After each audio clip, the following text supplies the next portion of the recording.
A mom abandons her toddler to meet a man from a dating app 160 miles away. Toddler is in significant danger. Put up the picture full mask. This story is going to break your heart. A Texas mother abandons her toddler, to meet a man from a dating app.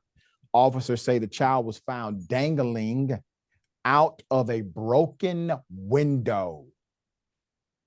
A Texas mother who left her child home alone so she could go on a date with a man that she met on a dating app was in fact arrested in California earlier this month. A fugitive from justice charged with unthinkable neglect. The incident traces back to July 28th, when police in Killeen, Texas, received an alarming call from a witness who had seen a toddler, get this, quote, hanging out near a broken window, end quote, in an apartment after an aggressive dog tried to attack him.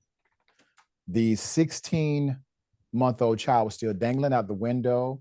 It was basically a semi-repaired plexiglass sheeting and cardboard construct when the officers arrived on the scene. Inside of the apartment, police encountered two dogs who were not endangering the child, but were protective, according to a police affidavit. They were, in essence, babysitting the child, who was wearing only a shirt and had visible feces on his skin and signs of a diaper rash. There was no one else there, okay? They tracked down the child's mother. Her name is Reese Myers, who offered a startling admission.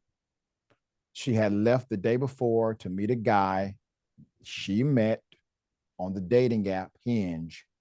He lived 160 miles away in San Antonio. Myers, 25, told police she hired a babysitter, a human one, whom she met on Facebook. The alleged sitter told police she last spoke to Myers in December 2023. Facebook messages between the two verified there had been no contact between them since. The affidavit states there were other indicators inside the apartment that contradicted Ms. Myers' account. Police noticed multiple precautions that would not have been needed had a sitter been present. A baby gate was used to lock or to block off the kitchen. Deadbolts had been locked on all the doors and windows. Myers was ordered to return to Texas, where she was then charged with abandoning or endangering a child. Her son was put into custody of Child Protective Services. Very sad. Police would later talk to a woman who said she witnessed Myers neglecting her child while the two women lived together in October 2023, according to the affidavit. Myers would leave the house at night and sometimes not return until the next day. The woman said Myers told her the child would sleep through the night and not wake up. The San Bernardino County, California Sheriff's Office arrested Myers on a fugitive warrant on November 5th.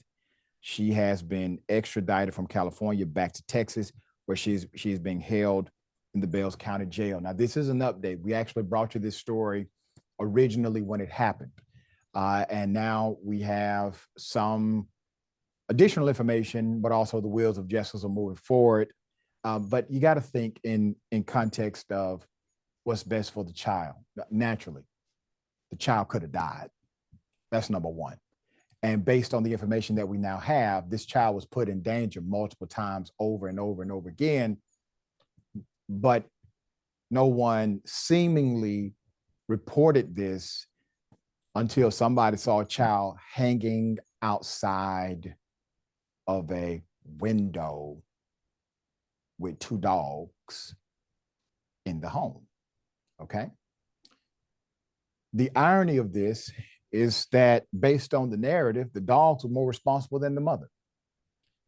And I'm speaking as an individual who went through foster care myself, and I've seen my share of neglect personally. When you know of a parent who decides to no longer parent, please say something. Please say something. The child deserves an opportunity to thrive, and the parent deserves an opportunity to understand the importance and the sanctity of that life you have been blessed with.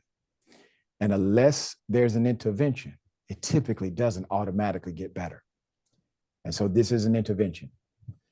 We are hoping that positive results happen for the child who has been the true victim in this horrific situation. Francesca, thoughts here? Yeah, I mean, we're going to just keep on seeing stories like this because Texas is a place where terminating your pregnancy is illegal. And to the point where people who want to be parents, prepared to be parents, are parents, are losing their lives because of a failure to perform basic health care. But more specifically, you know, this is not a toddler. I'm sorry, 16 months. That's a baby. That's not even 2, right? I have a 2-year-old. That is, I just started walking a couple months ago. That's a baby. But 25 years old as a mom, also kind of a baby, also very young, clearly irresponsible.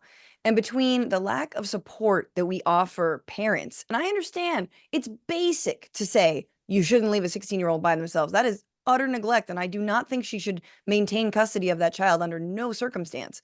I mean, at least not in the foreseeable future until something actually changes. But there's so little support that is actually offered. If you're gonna, you know, say, look, the best thing we could do is every time you get pregnant, you got to have that kid. And yet no support, no like economic sort of training, right? As soon as you have a kid, the first thing that comes out of my mouth is like, man, they let anyone have a kid. And they really do. Anyone can be a parent, but it's incredibly tough and it is difficult. And the learning curve is steep and nobody teaches you how to do it. In the United States, that's the case. In many other countries, that is not. There are wellness checks, there are classes, there are free services, there are ways that you can teach, you know, someone these kinds of things. To say nothing of more affordable childcare and the like. So it's just all around. This is a desperately tragic story that, Doc, we're going to keep seeing again and again and again. Yeah, and it's because they don't prioritize the child.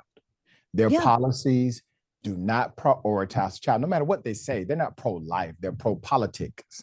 And their politics says, let's take rights away from women. And then let's defund the programs that would provide support for young mothers. And let's also defund the programs that would provide support for adoption agencies to engage in the good work of actual placement to loving families. They defund all those programs while at the same time mandating what a woman should do with her body. You are absolutely correct. All right, we'll stay on top of stories like this and we'll give you the outcome of this one as well.